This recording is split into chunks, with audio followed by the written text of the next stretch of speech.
everyone, and welcome to the third edition of Wrestling Reverb.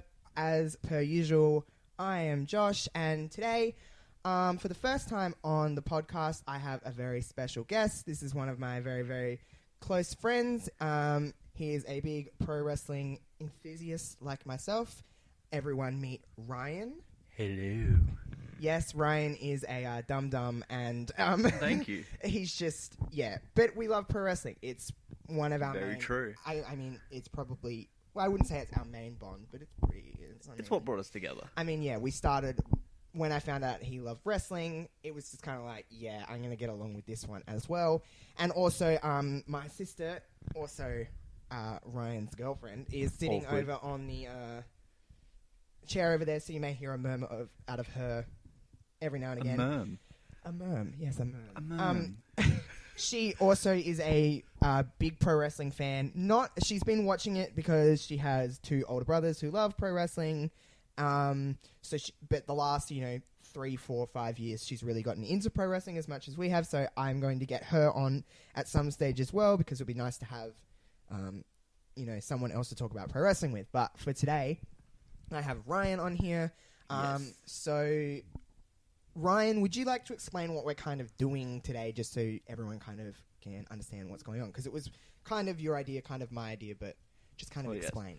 Yes. So pretty much what I've done is I've written down just a couple of questions, about... Yeah, when he says a couple, there is a lot of... About 20 odd. Yeah, and my sister also helped out as well. Yes, she wrote down thank you. Different things. And we're just going to kind of go back and forth, asking each other the questions that you actually don't know. Well, I know a few, but I didn't want to go through and have to I want kind of my spur of the moment kind of thoughts and stuff. And then, and just to clarify, they're not all questions. There's just some random, topics in there what we can go on, and we'll get through some of them today. Us. Yeah, just gonna go along. Yeah, so I guess we'll just kind of start and stuff like that. So, Ryan, you want to read out the first? I will. Thing. Okay, what do we got here? What is the single biggest moment in your opinion that put WWE on the radar? Oh. Okay, well, I guess I'll go first. Yes. I read the question. Well, I guess on the radar is such a broad thing, but I guess a moment that transcended time was the event of the first WrestleMania. That was kind of pop culture at what I know of it in the mid 80s. That was pop culture getting involved. You had Cyndi Lauper and you had Mr. T, I believe, in the main event. So, and with Hulk Hogan kind of starting. So I guess WrestleMania 1 is what got it on the radar. But then I guess there was other things that kind of, kept it on the radar. But I guess to answer that question, WrestleMania 1 would be my answer. Would you agree with, I'd agree. Yeah, well, yeah. It made it big. Yeah, well, do you have anything that would... do you think there's any kind of debate about that? Really, WrestleMania 1 is what kind of became when wrestling... Well, WWF at the time became pop culture. What made it big would probably be Roman Reigns' career. Oh, boy.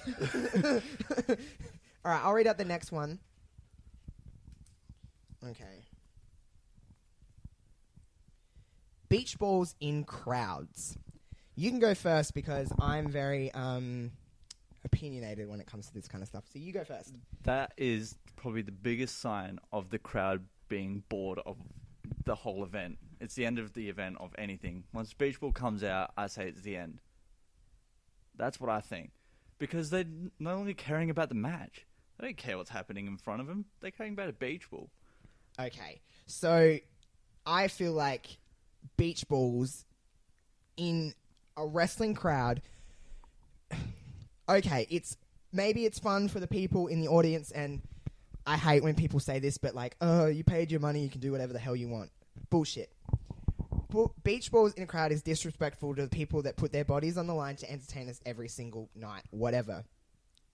It's a sign of disrespect because beach balls are usually coming out, the Raws after WrestleManias, all these smarky crowds and stuff like that. And it's usually in the main event. Why even, disrespectful crowds in general piss me off. But beach balls in crowds, like when they started banning beach balls, I wasn't mad at that at all. I thought that was a good move. Like, why would you have beach balls in a crowd when you're going to pay, a lot of people pay hard-earned money to go and watch WWE, to go and watch wrestling. So why ruin that with beach balls going around and you're not even paying attention to what's going on in the ring? There's people that would die to be in that crowd. We see it on a week-to-week living in Australia. We don't get to go to that every single week like an American does. So why should they get the opportunity to do stuff like that when I would die to be in their spot? But then at the same time, the time that those beach balls come out in the crowd, we're sitting here, like if I come over and we're watching like an event or whatever together, we're also not paying attention. So is that kind of the same thing? Because it's the crowd not wanting to see this match. So is that up to like the writers backstage to kind of take notice and be like, nobody wants this, we need to mix it up? But like, I get what you're saying, but like if there's a 6-man tag main event on Raw, and you've got people like Seth Rollins, you've got people like Dolph Ziggler, you've got people like, Roman Reigns, whatever it may be. Everyone claims that they want people like Seth in the main event. They want people like Dolph in the main event. But then they go and do stuff like this, and, countdown clocks and stuff like that, which I talked about in my first episode. I did not appreciate that. It visibly pissed me off. So, you claim that you want these things, but then you do things, and then they give you Roman Reigns. Not that I dislike Roman Reigns, because I don't dislike Roman Reigns, and I don't want it to be like, Roman Reigns is the worst thing that ever happened to wrestling, because he's not. But when you bitch and complain about we don't want Roman Reigns, we want Seth Rollins, we want this person, we want whatever, and then they do stuff like this, doesn't that also go to your point that like creative are seeing that and going, well, they don't want Seth Rollins, they want Roman Reigns, because he's getting a reaction and they're talking about him when he's in his match. Yeah, so do you see what I'm saying? It's but very back and forth. So it can go towards both ways. It's just the crowd's just being disrespectful because they're just doing what they think is funny. But then it also goes backstage, so they kind of got to realize what the crowd wants and what they don't. It's a very hard one to kind of talk about. Like, because it grinds my gears. I get very. It's very back and forward. I see everyone's your fault. point, and I really do see your point. And I won't even go too much more into that because that will just get me started on disrespectful crowds. Okay, I don't like it. We'll go on. Okay, Mandy Rose. Oh, don't Let's even talk start. about Mandy Rose is she. Okay, let's take away the fact that what she looks like, she can be put on a poster and people will pay attention. There is still an element of eye candy in wrestling, whether it's men or women. Yeah, they have to have a certain look. She has a certain look. Mandy Rose in the ring is I think is green, but has so much potential to be. I don't know what it is about Mandy but I see big things in her future as opposed to other people in the company that are in her spot. And I like that they're kind of not rushing Mandy Rose. Is that like a weird thing to like? Well, no, because a lot of the the superstars have been rushed and they haven't been able to keep up with the workload, and then that's when people no longer want to see them. Yeah, because they can't keep up. And like that, Mandy isn't the type of character too. On top of that, as just like, I mean, it's been done many times, but like a bitchy female in wrestling, like it's been done countless times, and she can lose, and it doesn't really matter too much because when she does start to get that momentum and does start to get that win, it's only going to be by cheap, dirty heel tricks. Anyway, she's not a face. She's not a babyface character. She doesn't have that look about her. Like, look at her. She, especially women will despise her because she looks like she does.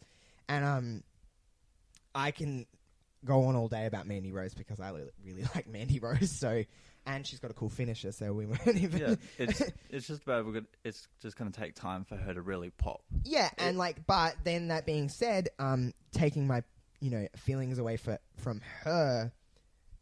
We've seen a lot of people that have had potential like her and then get to a certain point and kind of stay there and not get any better.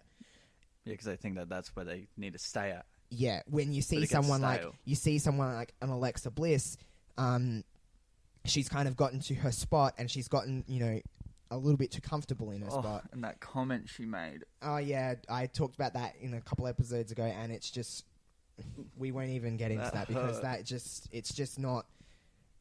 It just doesn't apply. It doesn't make any sense. It just doesn't.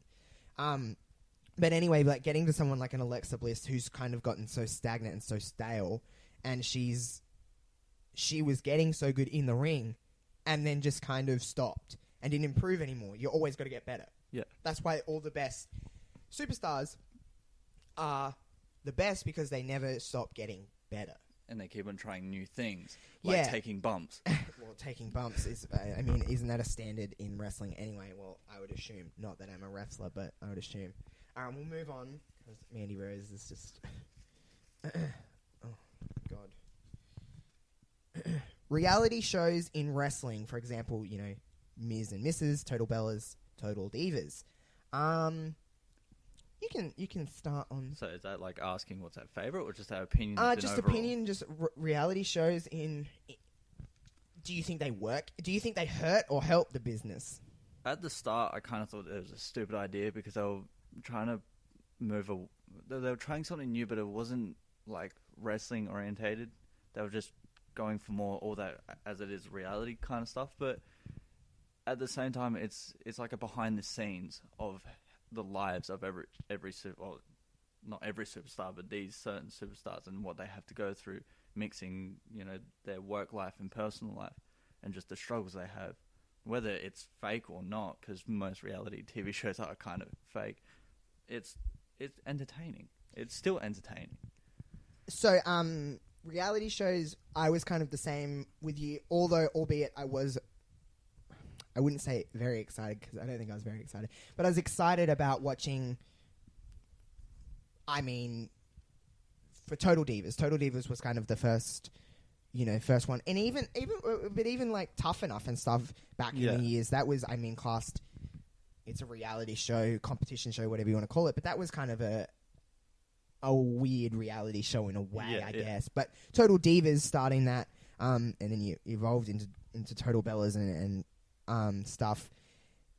I see it two ways. I see it as WWE is the key word in world wrestling entertainment is entertainment. So they want to create, you know, movies and anything, reality shows and whatever. So they want to they want to grab every demographic they can, which is a smart business move. But on the other side of the page, it can take away from wrestling. It can take away of these girls are just reality stars. Not so much now, just because of what the women have done. So, for example, like with Total Divas and stuff, they don't really talk about Total Divas that much on television anymore anyway, really. No. It's not really talked about as it was, you know. When they were using Total Divas in storylines and stuff, that's when it got a bit much for me. Like, why is Nikki Bella and Natalya having a match over a painting? Like, that's not a compelling wrestling. And especially because that kind of stuff was filmed 3 months before that, so it didn't make any sense of why they would still be arguing over a damn painting.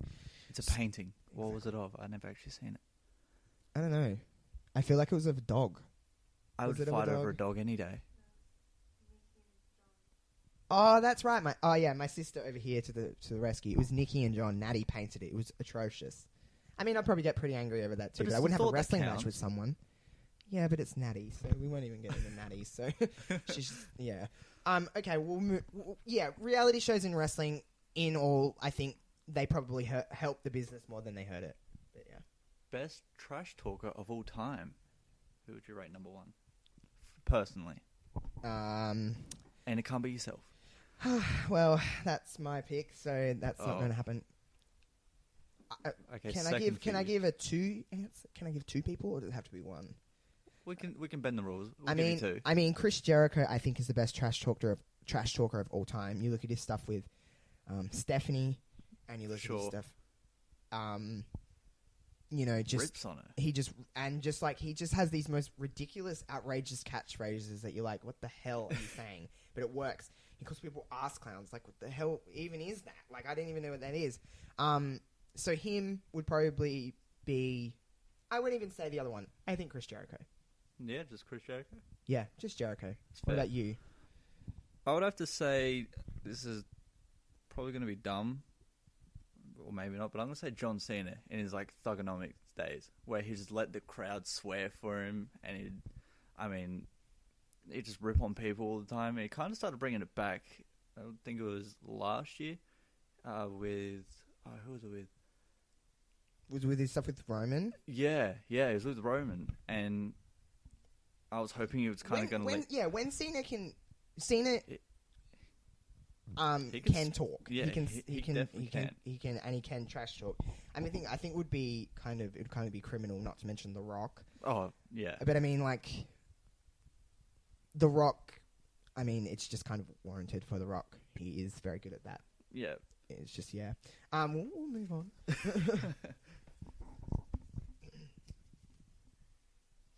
Oh my god, this is the one that Ryan wrote that I really hope I didn't pick out. Birdie challenges Monroe Sky at SummerSlam. We've seen this picture on the internet. Did I see it first? I think I seen it first. I can bring it up. It was a picture of Birdie Joe, the little baby of Brian and Brie, and Mrs. Maurice's little baby Monroe Sky. Yes. And it was a match that Birdie had seen enough of this horrible stuff of The Miz. Here it is. And I've got it in. So it's Birdie challenges Monroe after Monroe helped The Miz set up a trap for Brian by replacing herself with a fake doll. Dirty fighting. Birdie Joe wants revenge on Monroe Sky and has challenged her to a match at SummerSlam. I mean, it will main event. I mean, it's ridiculous, but let's talk seriousness out of this. In 20 years, do you think those two little girls will be wrestlers? Yes. In all seriousness, both their fathers are great wrestlers. Both their mothers are great wrestlers. Yeah, and mums as well. They're all champions with both parents. So do you see that in 20 years, that could be a legitimate match? Yes, I can see that. There could be a mixed tag. At that point, I think Brie will be like 53 years old, so I don't know if we want to see a mixed tag with a 53-year-old Brie. But who doesn't? I mean, the ridiculousness of that question in general. But it is weird to think that in 20 years they both technically could be in pro wrestlers. I could see it happening. I mean, will we still be watching wrestling at that point in our lives? Well, probably yes. I fucking hope so. So, you're next. What do we got here? Oh, Brock's title reign. Do we have to get on this? Do you want me to start, or would you like to? Start. Oh, okay. I am on the bandwagon of what the actual living shit. Where's the title? The Universal Championship is the World Championship on Raw. It's probably the World Championship of the WWE. Yes, I know it's unpopular to say that, but it is probably the main World Championship of the WWE. So, where the hell is that title? Brock is what Brock is. Brock doesn't show up very often. I have no problem with that. I have no problem with Brock Lesnar being a part-time worker or whatever you want to call them. I don't have a single issue with Brock just showing up when he wants to show up, when he wants to make money. That's not my issue. My issue is that championship is not on TV every week. I think if you wanted to have Brock Lesnar as Universal Champion, here's the alternative. You have Paul Heyman come out every week with that Universal Championship and gloat how he is, his client is the WWE Universal Universal Champion, and he is not here because he doesn't want to be. You get the title on TV every single week. You're reminded of the fact that Brock Lesnar is the Universal Champion, and that's your solution. That's the alternative. Yeah. Why wouldn't they do something like that? Instead, we just wait for Brock to show up and fight Roman Reigns. And once again, we're going to see another loss of Roman, and then Brock's going to have the title, and we're not going to see it for like another year. So you think Brock's going to win at SummerSlam? Of course. It's Brock Lesnar. But my biggest problem is that they were saying that his reign has now beaten CM Punk's when he's like defended the title twice over the past 100 years, and we've had CM Punk who defended it like 140 times in a week. It just bugs me that they just think he's the best champion and he doesn't show up to one goddamn show. Can I fight him? I'll go to the UFC. I'll fight him in his home ground. I don't care. I am not on the same boat with you. I think this is the match that Roman beats Brock because I think Brock's done. Okay, so then what about if Roman doesn't? Then where do we go from there? Well, then Brock takes the title to UFC and we have the Universal Championship on UFC pay-per-view and UFC TV. And then he defends it. I think this is the match that Roman wins. Whether Braun Strowman even successfully beats Kevin Owens, because Kevin Owens is going for the Money in the Bank at SummerSlam, but I think Braun's going to win that. But Brock. I have no problem with Brock. I have a problem with the championship not being on the show. It was good him being the champion at the start of his reign because he was kind of in a little bit more, but he just slowly started fading out, and he was like, he was nowhere to be seen.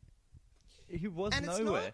Well, I wouldn't say it's not the quality of Brock's matches, but the match at WrestleMania with Roman, I mean, universally, no pun intended, was not enjoyed by a lot.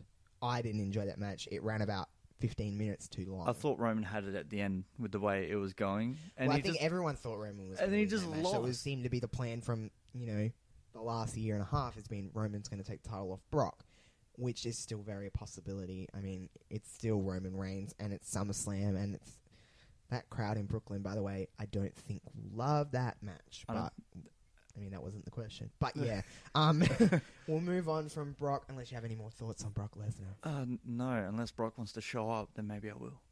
Oh, damn. You're throwing shade to Brock Lesnar. Probably not a great idea. Okay.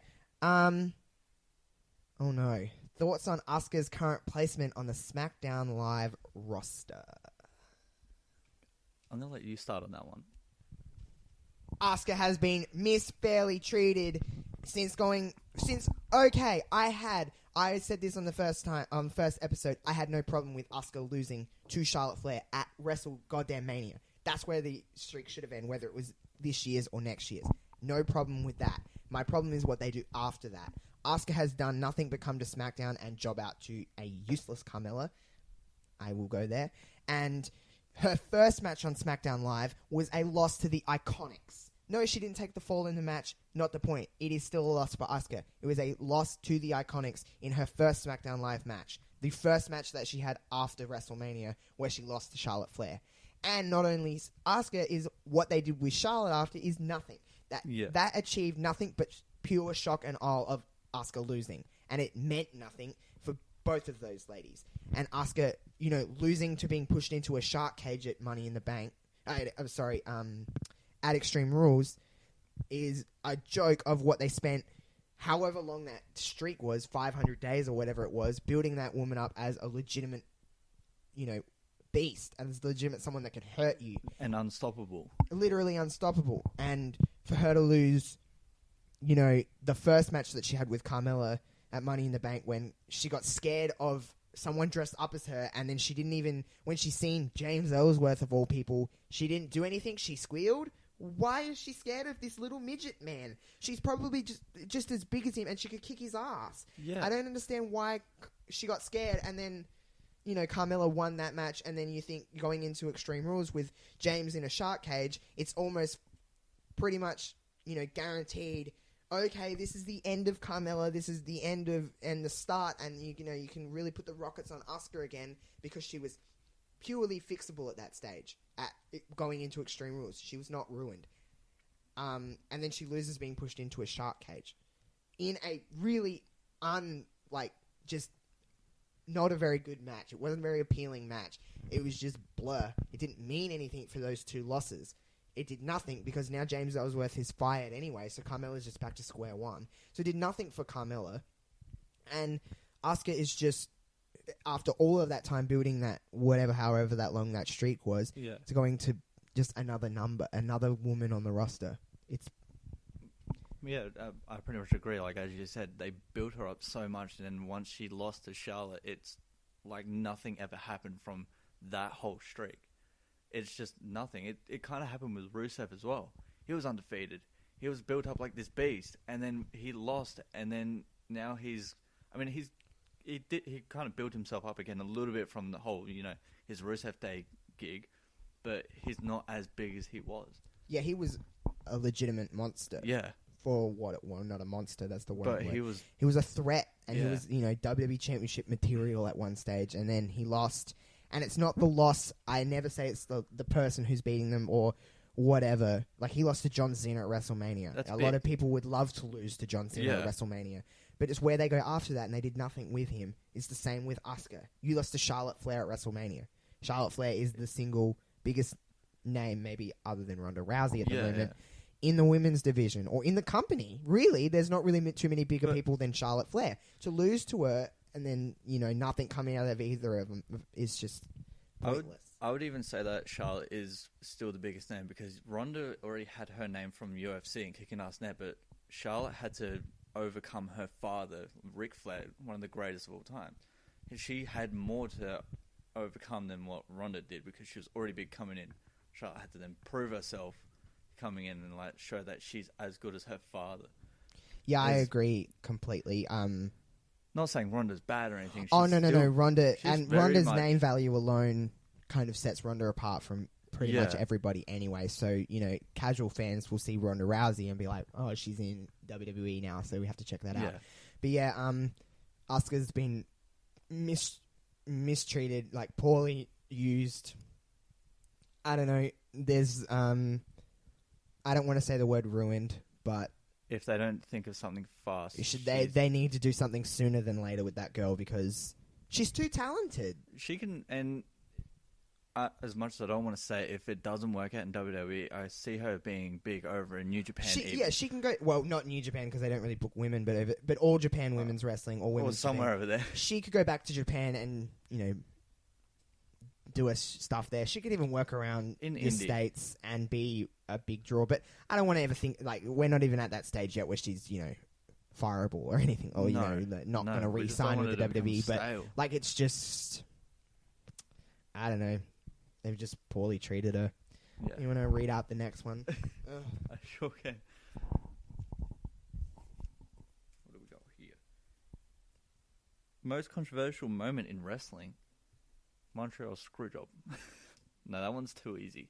Go for it. Talk about the Montreal Screwjob. If you think that it is, go for it. I think that one's been covered by the world a little bit too much.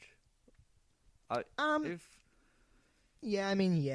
Montreal Screwjob. It's most probably is. Yeah. If we're talking WWE world, it's Eric Bischoff becoming the Raw GM. Yeah. What the hell? It's Eric Bischoff, the man that, talk about another controversial moment, not in WWE, but in WCW, is when he, they read out the results of that tape Raw with Mick Foley, and that that was the ultimate demise of WCW. Yeah, but, screwed themselves. But over. That was controversial. What about now I'm really spitfiring, but Alundra Blaze, Medusa, walking up with the WWF Women's Championship and dropping it right in the trash. That's a big controversial moment that has never been done since. When you think about it, but for me. I mean, those and, Eric Bischoff being named as the Raw GM, it's Eric Bischoff, the man that tried to, outdo WWE. He tried to put Vince out of business. As much as he didn't say it, he likes to debate it now. He didn't ever go to that mentality, but that's what you were trying to do. You were putting each other out of, you were trying to win the war. And, Eric Bischoff, 2002 GM. I don't even want to get into what my sister just whispered to me because it's probably a bit touchy to go into that. But we'll let Ryan go. Oh, well, you've already said the Montreal Screwjob. Yeah, Is there anything else that you can really think of? Biggest one, it was huge. I'd say it would be number one. That's mine. Okay, yeah, I don't really debate that. No. I mean, all yours that you threw at me, I would not have even thought of. Is WWE the best pro wrestling company? Pro wrestling? No. No. Because WWE is not pro wrestling. WWE is sports entertainment. This question is redundant. So, answer it. What is the best? What would be the best pro wrestling then? The best professional wrestling is New Japan. It's got better pro wrestling than WWE. Yes. The WWE do not. They steer away from that term. WWE is the number one company in the world. WWE is untouchable. It is. It has some of the best wrestling in the world, but they're sports entertainers. They're not pro wrestlers. So that question to me is pro wrestling. When I think of pro wrestling, I think of New Japan. I think of Impact. I think of Ring of Honor. I think of the Indies. I don't think of WWE. Lucha Underground. I don't know if that is pro, but those guys go hard. I mean, yeah, Lucha Underground is a bit different now. Like, I used to watch Lucha Underground. I used to enjoy it, but it's gone a bit weird. Pro wrestling, I guess, it all comes under the same term. So I guess WWE would be, the smart answer and saying, if we call it pro wrestling. But I guess they technically are sports entertainers. They're sports entertaining. Yeah. But yeah, I guess WWE would still be my answer. I've kind of gone back. If you're really just talking pro wrestling, just pro wrestling, it's not WWE. But if it's, entertainment, sports entertainment, it's WWE. Well, they're the biggest. Yeah. And they cheated. They've had a lot of years against everyone else. Yeah. Okay, so yeah, WWE. Redundant. I kind of went back on what I was saying, but yeah, WWE, I guess. Favorite crowd? So what's your favorite crowd? Like my favorite city? Yeah, I guess. Brooklyn, New York. That is my favorite crowd ever. They are not too smarky, but a little bit. They know their shit. They cheer who they want to cheer. They boo who they want to boo. They're loud. And they have they don't ever take the show. Go. Yeah, the energy to go. I love Brooklyn. Yeah, that's the same with me. You were actually the one who got me into Brooklyn because I started taking notice of the crowd against all others. Yeah. And yeah, there's nothing worse than, I'll even change my answer. My favorite crowd is one that is loud. Wherever that may be. Yeah. Whether it's in Brooklyn, New York, or wherever. Hartford, Connecticut. Yeah. I don't care. I don't care where it is. Australia. Anywhere in the world. Out. I do not even care where it is, as long as they are making noise and it is not a dead crowd. As long as they react to things and they yeah, I'm happy. But Brooklyn would be my cop-out answer. Well, then you better scream loud at the Super Show. I know. I'm very excited for that. I said that in my last podcast. I was like, That's coming very, very. I know, a couple months. I'm very excited. Being in 90,000 seat arena and being able to hear that and being a part of the atmosphere. I don't even care if I can see crap, but I just want to be a part of the atmosphere. I'm a little bit scared because it's outside, so noise rises up from what I hear. But I've never been in a stadium like that before, so neither have I. MCG, so I've been to the MCG and it's huge. I've never even been there. The biggest arena. I've never been in a stadium. I've been in an arena, but I just hope it's loud and we come across well on television because I don't want them to not come back. Well, at the end of the day, I don't want them to not come back, but yeah, I am very excited for that. Well, even at the live events that I went to, like the first one, it was I mean, we're always loud because we don't really get to see it much. We only get to see it once a year. I feel the energy is going to build up from all this wanting to happen, and it's going to be on the WWE Network. It's going to be live. It's just going to be fun. Could not even put into words how excited I am for that. Okay, what's next? Is Trish Stratus the greatest female performer in the wrestling industry of all time? You can start. I gotta say no. The reason why I say this is because I feel Charlotte has risen the bar above Trish. Not saying Trish is a bad wrestler. She definitely she kind of started, or the feud between her and Lita was memorable for all their matches, especially the one where Lita kind of folded herself in half doing that suicide dive. Boy. Yeah, she definitely paved the way for the women's wrestling. Her and Lita, they were two of the strongest, I guess, supports during it all. But I got to go with Charlotte with mine. See, yeah, the way this question is, it's the greatest female performer of all time. I think Charlotte Flair is. My bad. But that being said, I don't think Charlotte Flair is the greatest women's wrestler of all time. I just think she's the greatest. See, it's weird because sometimes I say Charlotte is probably. I think Charlotte is the greatest of our last 10 years. I'll say Charlotte is the greatest in a long time. Trish Stratus, I think, is the greatest women's champion of all time. I think what she did with the women's championship back in early 2000s, to the mid 2000s. There wasn't really anyone on her level besides Lita. Yeah. And then they had a good group of girls, in the golden age before now.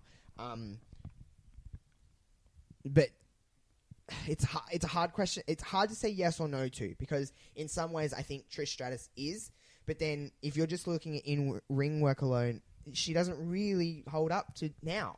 No. Trish doesn't. But if you're talking... But then again, if you're looking back then when women... Even then, yeah, because you've got to analyze the time that they're in. Bikini fights and you... And Trish did a lot of that, so yeah. That come under the performer because she did well in that stuff too. Yeah, she did both sides of entertainment. She did both the wrestling and the entertainment side. So I guess in some ways it's a bit of a cheap answer, but in some ways yes, and in some ways no. Yeah, so we could say Trish was good back then, and then. But if Trish was in the landscape now, she'd probably just be a number. Yeah, because I say that confidently, but I don't know if she would be. But she might not be perceived because it is a different generation of fans too. It's not all about just what you look like, because Trish got to where she got because before she got good at wrestling, she got where she got purely based on what she looked like. Yeah, but now fans are more going for what's happening, like the in-ring performance. Yeah, they want all that crazy stuff of doing like moonsaults off the top rope. And you're not going to see Trish Stratus do a moonsault. No, definitely not now. Well, yeah, probably. Well, we don't know that for sure. Oh, she might surprise us at this new all-women's pay-per-view.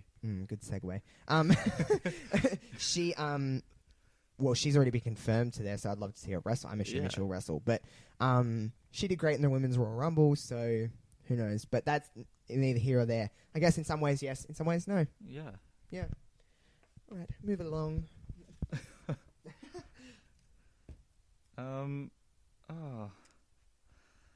Roman Reigns, the big dog,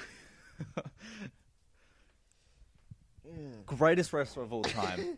Okay. Let me just quickly say something. I don't hate Roman Reigns. No. In the ring, Roman Reigns does not have bad matches.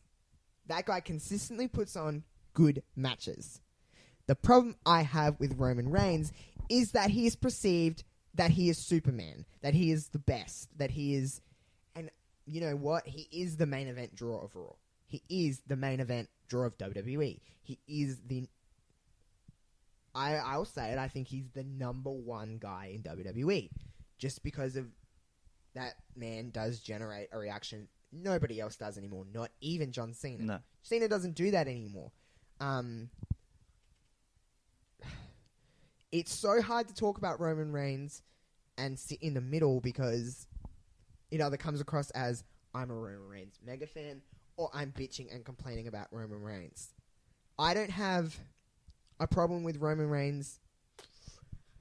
Well, sometimes I do have a problem with Roman Reigns always being in the main event, but sometimes it's great. He should be in the main event because there's no one like Roman Reigns at the moment. Roman Reigns... Just let you go because I don't even know what to say about Roman Reigns. He needs to go, for me, I think he needs to take some time off. He needs to go for a bit so then people kind of forget him. But then again, if he does that, when he comes back, he might not get a reaction. It is hard. I think the problem is that he was crammed down our throats. We got too much of him quick. But saying that, okay, you take back to the Shield days.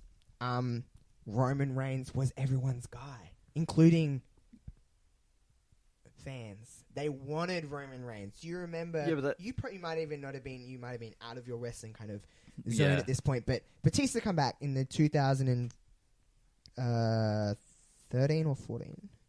The 2014 Royal Rumble, I believe it was, may have been. Yeah, 2014 Royal Rumble. Batista come back. He was the guy that everyone was kind of like, oh great, Batista's back. He's going to win the Royal Rumble. Roman Reigns was in the mix. That's the year that he eliminated so many people out of the Rumble and broke the record. Well, it's a different record now, but he broke the record, and the crowd were so receptive of it. They wanted him to win that Rumble that year. They did not want Batista. Roman Reigns was our guy. You fast forward a year to the next Rumble, and Roman was in Batista's spot. So really, yeah, okay, I get what you're saying, like he would maybe shove down our throats very quickly, but we picked him. We collectively all said... Roman Reigns is our guy. Put the rockets on him and shoot him to the moon. So don't we only have ourselves to blame if we're going on what you're saying? I guess we do. Because it's weird in wrestling with anybody, you know, when we say, that's our guy, we want him. Then when the company says, yeah, we're on board, that's our guy, let's go. Immediately, fans turn around and go, "You're telling us to like him, so we hate him." Yeah. It's stupid. But instead of, you get that reaction from the crowd, and except for, the company saying, okay, maybe they don't want that much of him, we'll, calm him down a little bit. They kept on, building him up more and more and more. And then people started hating him more and more. But I feel like they're also gaining that, they want to make him a heel, but they can't. But then they also, they also want him to stay face because, he is the guy. It's kind of hard. To me, I think he needs to, go away for a little bit. Let people stop thinking about him because all they're going to think about every show is, oh, I wonder what Roman's going to do tonight. Or I wonder who he's going to face. Or even that, the match between him and Bobby Lashley to see who was going to verse Brock Lesnar. I think everybody knew that Roman was going to win because he's the guy, as you were saying. And he always will be. I see what you're saying. Yeah, there's not really much more to say about Roman because it's just beating a dead horse at this point. Yeah. Yeah. I feel like he's booked the way Brock Lesnar should be. He should be, Brock Lesnar should be out every week, main eventing something, defending the title, but I could see if they wanted to book Roman like that, give him the title, so then there's a reason to watch him, except for, he's going to win because he's Roman Reigns. Yeah, no, I understand. If it was Roman Reigns, I the get what you're Universal saying. Champion, then it's okay, he's defending. Let's have a reason to watch him, but still hate him. Don't have to like him. Yeah, I see your point. We'll move along. Superstars who succeeded in NXT but flop on the main roster. A big thing I've noticed so much. And I don't even watch much of NXT. I just know the superstars. Yeah, I should say, the difference between me and Ryan in the ways we approach pro wrestling and the way we watch wrestling is very different. I kind of take in everything of pro wrestling. I watch NXT every week. I watch Raw every week. I don't miss Smackdown. Not at all. I don't miss Never. anything. I don't miss any programming with the exception of a few little things. But Ryan keeps up, watches when he can, keeps tabs on everything, knows everything what's going on because he's around me constantly, so he kind of has to. You throw it all at me. Yeah. But he'll catch the good stuff. If I say, watch this, he'll watch it. But he doesn't watch every week. No. I keep up on social media and everything. Yeah, because it's I so look up on there. Yeah, so it's not like he's behind on anything. He knows everything that's happening, and like I said, if he feels like and any small details, I come to you and you'll fill me and in. I feel him in, and if we're together in that, we are watching wrestling, and he's kind of catching up anyway. But he's not watching. He watches when he can. He watches every pay-per-view with us. We try to watch that all the time. So. And he knows what's going on. So that is the biggest difference with how we take pro wrestling in is I watch every bit of content and he watches majority of it. Yeah. I guess that would be the same. But that's fair. You're not a big NXT guy. You never really have been. I feel like you watch the takeovers. Maybe I'm wrong. The last one? I feel like, you watched the last one, but you don't watch takeovers on a regular basis then? Not really. I want to because I know they're really good. He doesn't watch. He's a weird pro wrestling fan because he's a hardcore wrestling fan, not just a casual fan, but he doesn't really take in NXT too much. No. But yeah. I want to. It's just... I don't know. It's a lot of content to watch in a week. Is. I understand. Not everyone can watch, a lot of wrestling. I tip my hat to you that you do it every week. But yeah, anyway, back to the question. The people who've succeeded in NXT flopped on the main roster. I think the main one that comes into my head would be Tyler Breeze. Yeah. Tyler was one of the main event stars in NXT for his time in NXT. He spent a long time in NXT. It's been a little while now. Then he kind of come up. He was placed with Summer Rae, and I think that was just kind of the beginning of the end. Yeah. He went to, and then, now he's with Fandango, and they're the Fashion Police, although they had some good stuff last year with the Fashion Files, stuff like that. But he really hasn't made that much of a splash on the main roster. No. And Bo Dallas, he was big. I mean, Bo's come back into it now, though. Yeah, he has, but he went quiet for a very long time. He was part of the Miz entourage after being picked up by the Miz, but he wasn't really doing much that I can remember before then. No, he wasn't. He wasn't, but he's kind of come back in it now. He's the tag team champions with Curtis Axel. Yeah. Which is good. Bo was always good. I liked Bo in NXT. He was. He's not He's not a bad wrestler at all, no, and they work together really well. Because the B team work. Yeah, they do. Dumb name, but it works. Yeah, it works.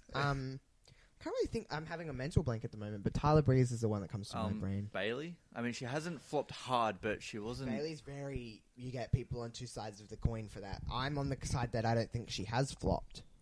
But then she doesn't get as big as pop as she was in NXT. I mean, I know it was a lot smaller crowd, but even you can measure the crowd in like an NXT like arena to the main roster, and the sounds don't connect. And I think Bailey got too much too soon. Yeah. Bailey got the title so fast, and it wasn't like when she won the NXT championship, it was built so well, and it was like, finally Bailey's got this championship. That's why when we talk about Bailey versus Sasha at TakeOver and why it is my favorite match is because of not only that what happened in the ring, but like building up to that, Bailey kept losing and nearly getting that championship, and that moment when she finally got it, and I'm saying this as a Sasha Banks fan, not a Bailey fan, when she finally got it, it was like, holy moly, like, this girl finally got the championship. She come to Raw, she was on there for like 6 or 7 months, and then she beat Charlotte and wins the championship via dirty tactics, mind you, with Sasha Banks. Yeah. Sasha clearly cheated, and Bailey won, and then she just kind of had the title, and then was just kind of like, okay. And then she lost. I think she lost to Alexa Bliss last year, and it was just kind of like, sweet. Yeah. Nothing really come off of it, and then she's just been stalling. I don't think she's flopped though. I wouldn't classify that as a flop. But if you think that's a flop, that's, it could be really considered as a flop. I think the best step for Bailey right now would be to change her persona. I think this whole like high five thing going on for her. It doesn't. I think it generated in NXT, but it didn't really generate the way. But then we're not an 8-year-old girl. I wish I was. Well, that's another podcast for another day. But an 8-year-old girl who's watching wrestling with her family sees the colors and sees the streamers and sees the the wacky Bailey buddy things, and that could be the greatest part of Raw for her. Yeah.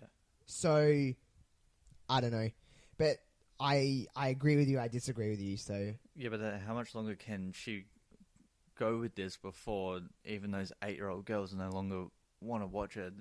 She doesn't have to like turn heel or anything. She just needs to change like that sort of Bailey. Yeah, I know. I understand what you're saying. I get you. Agree to disagree. Yes. Okay, very much. We'll do a couple more, by the way. Oh. Okay. 5 years ago, Paige became the first ever WWE NXT Women's Champion. The NXT Women's Championship, in general, is the most solidly booked championship. Yeah. Well, all of NXT championships are pretty well booked, but, I mean, 5 years ago, I think it was yesterday or today, one of the days. 25th. The 25th. So yesterday, whatever day I dropped this podcast, I'm not sure yet, but the 25th of July was the 5-year anniversary of the NXT Women's Championship. We talked about the NXT Women's Championship just before with Bailey and Sasha.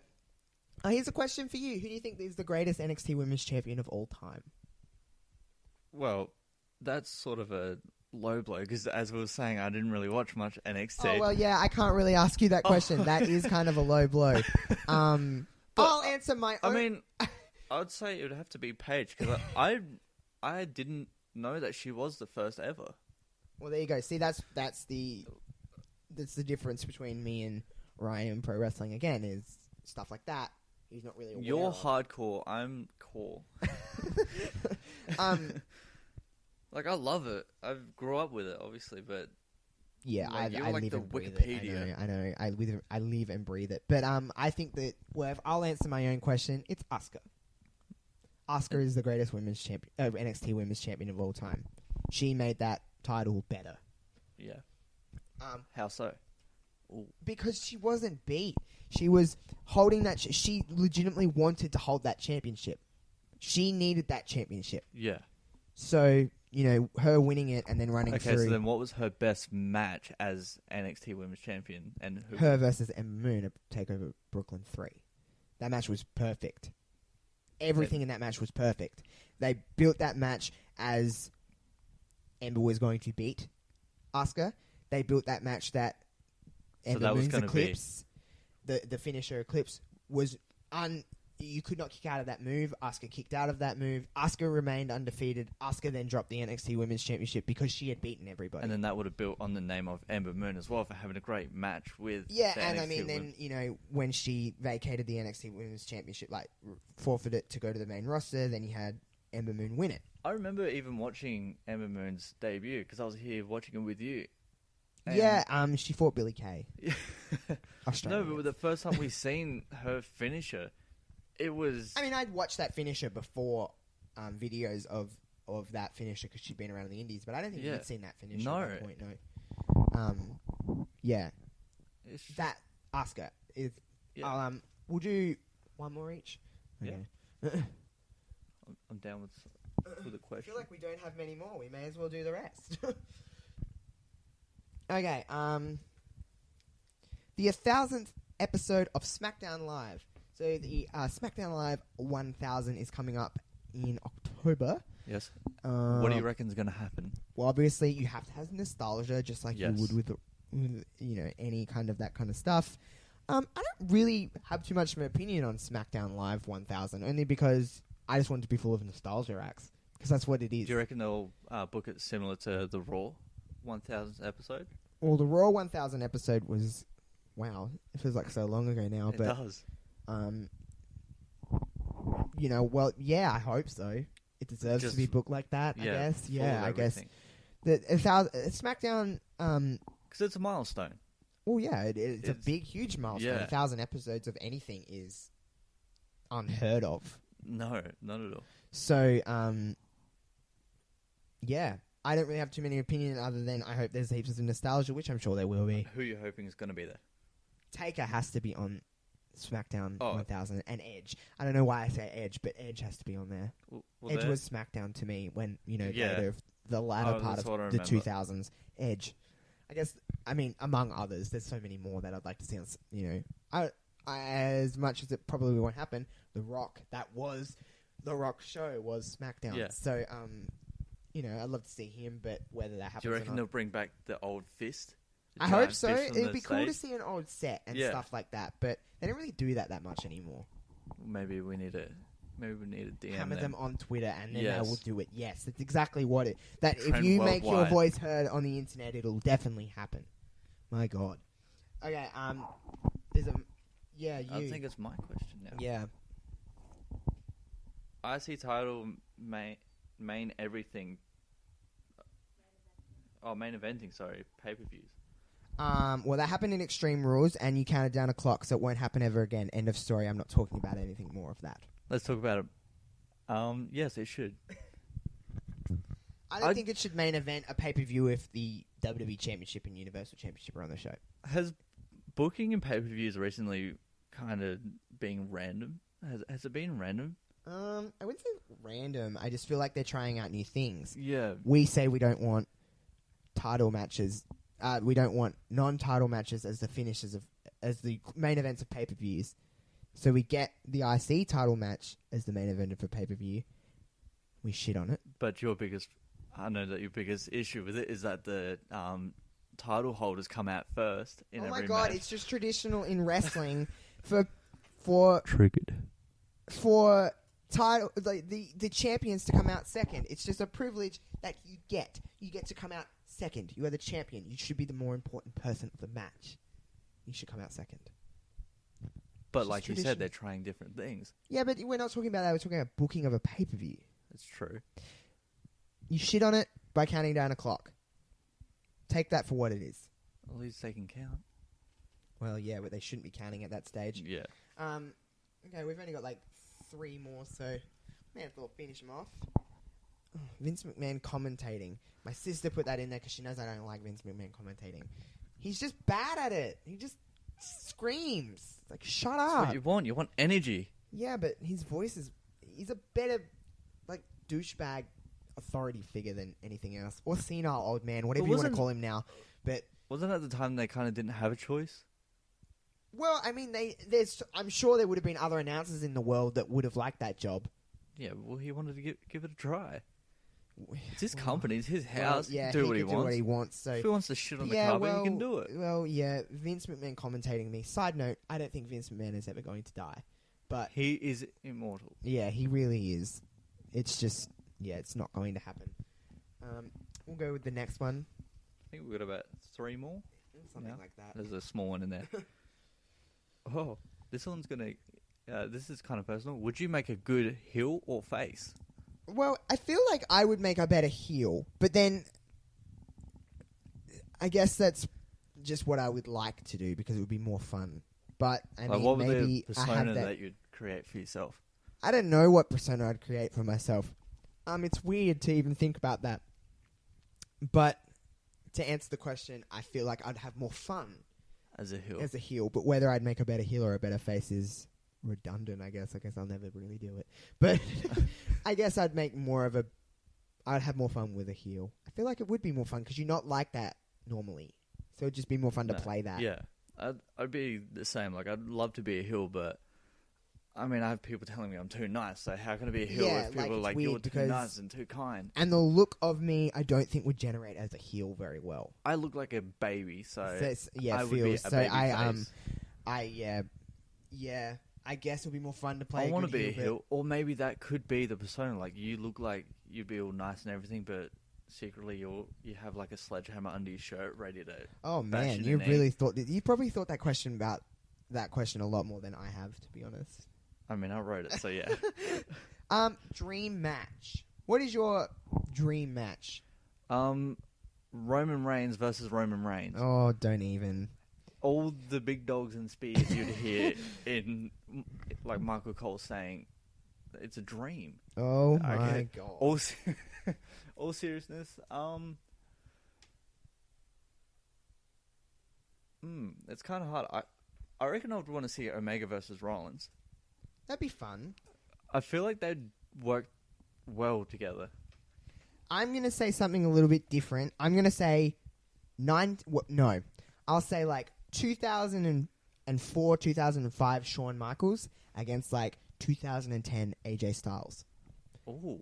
Both in their prime kind of time, and so you don't want the heartbreak dad. Like I don't want old man Shawn Michaels. No. But that being said, he could probably wrestle still better than a lot of people. He'd probably be at the 1000th episode of SmackDown. He wasn't really a big part of SmackDown though. No, but he's still old. Yeah, that's true, and he's still funny, I guess, to a certain degree. A bit old, but yeah. Yeah. Okay. Next one. I kind of said that. Roman Reigns will always be the guy. We kind of went over this. I kind of went over this already, but there's not really much point of going. going. The question, but yeah. Roman. He will be. For as long as we can dream of at the moment, he will be. He will. He's always going to be booked as the guy because he's always going to get a reaction from the crowd no matter what it is, good or bad. Oh. This is a very fitting last question. The PG era, should it be changed? I'll let you start. As much as I do see where WWE is coming from with like trying to be the whole kid-friendly thing, I feel like it's getting old at the same time. It's not as good as like back when like you had Stone Cold and everyone just going against the books, and you know they weren't like strict. You could pretty much do whatever you wanted and kind of just do your own thing with as much blood and violence and everything as it is. But in saying that, 2018, everyone's sensitive. Everything is sensitive, no matter what it is. Yeah, I agree. I was just about to cut in and say anyway, it's a different time we live in. Everyone's super sensitive. Everyone has to be politically correct, so it just doesn't work. So why even try and be like that when you're a publicly traded company? Why not try to be a bit more family friendly? And they do give credit where credit's due. Now they do try to seem that they're a bit edgier than they were maybe 7 years ago, 6 years ago. They're trying to be a little bit more edgy. So WWE is more focused now anyway on bell-to-bell action, I think, in terms of like what they try to make the quality content. Storytelling is still the number one thing because it is. It's entertainment. It is. Has to be part of it. I mean, now's in-ring action is better than 20 years ago. Yeah. I think. But even, as saying that, like, you've been watching 2003 wrestling. I have. Yes. And there's things in that, like you say PG era should be changed, but like, do I really want women running around calling each other sluts? And do I really want, the derogatory things like that happening? No, I'm not interested in seeing that. No. I'm not. I don't know about you, but I'm not. I would want them more to focus on their superstars and becoming not so much better performers, but working on their performance and to be like polish off moves that I mean, I know it's hard. I know they work around the clock. They're always traveling and they're tired. It wouldn't be a fun lifestyle. No, I don't but think. I could say it could go on like they keep the PG, but kind of loosen up on how much they're like restricting for everything because a lot of people do want to see the edginess and how far they'll go, but at the same time have the joke go far enough where the like younger there's audience still won't boundaries, understand. like there's still boundaries. There's ways to go around it, but to answer the question, I don't think it's necessary. If it happened, I wouldn't be angry, of course. Yeah, I'd be fine with it, but I don't think it's necessary. They can stay in PG but work around, like making like jokes staying in that bubble, but still pushing, because there'll be stuff that we'll understand and we know it's like dirty or it's like edgy, but that kind the of younger audience it's kind of will watching like a movie with like adult themes. Yeah, like, you're like they're not saying it, but they're kind of insinuating. Yeah, it. I understand, but I don't think it's a necessary thing to change. It doesn't add to the product of what I like. Anyway. Even now, like I watch wrestling. I don't watch it and think, oh, this is PG. I'm just watching. I'm like, I just know it's wrestling. Yeah, and like I'll always have a love for it. So really, but that being said, to a casual fan, this might not even be a conversation anyone wants to have. Yeah, this might not be a thing. No, but I know some people. I've reading internet things. Some people are like, screw PG. We don't want it. Like it needs to be whatever. But just because someone uses the word slut doesn't make it. But then again, if say they bring back the Attitude Era, does it then make the Attitude Era special? No, and that was a thing back then. Like, but at the end of the 90s and into the late 90s, it was so much different world that we're living in. We're allowed to do things that you're not allowed to do on TV anymore. Anyway, but yeah, I don't know. I don't think it's necessary to change. No, it's fine where it is. Well, okay, we're out of topics, but this was fun. It was. I hope to have Ryan on here more often than not. I'm never coming back. Oh, well, listen, Ryan's a real joy to have around. No, but anyway, in all seriousness, I do hope to have Ryan here as much as I can because it is a little bit more interesting for me, at least, and probably for anyone listening. It's a lot more fun talking to someone than to I'm yourself. not talking to a computer screen and not just kind of rambling on about things that I enjoy because I can get a little bit of rebuttal from Ryan. And, we will, on other episodes, go into just, this is just kind of a random topic type thing just from, just to get the ball rolling with how we will talk to each other normally because it's just generally what we talk about anyway. But, we've got some things that we can talk about. I will get my sister on here at some point as well because she has a completely different mindset to Ryan and to me on how she watches pro wrestling. It's a little bit harder to captivate her attention than it is for us, I think, which is not a bad thing. No. But she's just different. So, I invite everyone to follow me on Twitter. That's Joshua Robinson. And tweet at me some suggestions. And if you enjoyed Ryan on here, because he's probably going to be on here more often than not. So thanks, everyone, for listening. And I'll see you guys next time. Bye. Body and alcohol produce long-lasting